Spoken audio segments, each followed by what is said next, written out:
प्रयोग म्हणजे समजा गायचं असेल तर स्वतःच 2 लाईन ओळी लिहिता आल्या पाहिजे, त्याला कंपोज म्हणजे चाल देता आली पाहिजे आणि गाता पण आलं पाहिजे, जसं येईल तसं. हे प्रयोग आम्ही करत राहतो.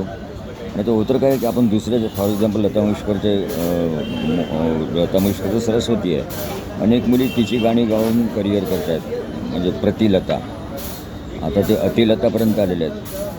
तर स्वतःचं आपण का नाही लिहू शकत? 2 ओळी गुणगुण करणं किंवा त्याला चाल देण्यासारखं आहे ते. जसं असेल तसं. ते ही सुरुवात आपण म्हणतो ना, दुसऱ्यांची बाळं जी असतात म्हणजे क्रिएटिव्हिटी आहे ना ती. दुसऱ्यांची बाळांचा लाड करायला हरकत नाही, पण किती म्हणजे त्याचे पप्पी घेऊन घेऊन मरेल ना ते बाळ. आपलं स्वतःचं बाळ पाहिजे ना काहीतरी. कसं असेल का वाकडं तिकडे कुरूप, पण स्वतःचं पाहिजे. ते क्रिएटची आमची आयडिया आहे, म्हणजे प्रयोग करण्याची. तर दुसऱ्यांच्या बाळाचे पप्पे म्हणजे जसं दुसऱ्यांचे कंपोज केलेलं ते वाईट नसतं, ते छानच असतं. त्याचं कौतुक झालं पण पाहिजे, आपण म्हटलं पण पाहिजे. पण आपलं काहीच नसणं म्हणजे 1000 गाणे आपण समजा लता मंगेशकरपेक्षा जास्त गाणारे लताचे गाणे गाणाऱ्या मुली आहेत. लताने जेवढे गेले त्याच्यापेक्षा जास्त गाणारे पण लताचेच गाणे.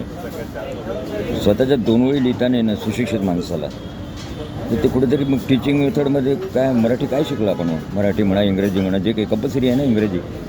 2 ओळी इंग्रजीच्या मला पण लिहिता येत नाहीत नीट, पण आता ते प्रयत्न चालू आहेत, प्रयोग. तर स्वतःच्या 2 ओळी लिहून गाऊन कंपोज करून इथपर्यंत तर आलंच पाहिजे स्वतःचं. दुसऱ्यांच्या बाळांचे लाड करत करत ते एक प्रकारचं ती चोरीच आहे क्रिएटिव्हिटीची. म्हणून आता जग बदललेलं आहे. स्वतः काय करता येऊ शकतं त्याच्याकडे लक्ष आम्ही ते सुरू केलं. उशिरा का असेना पण लक्षात आलं ना ते प्रयोग चालू आहेत म्युझिकचे. स्वतःचं कंपोजिशन जसं असेल तसं. Thank you very much. This is कांसन studio experiments with music. Thank you very much.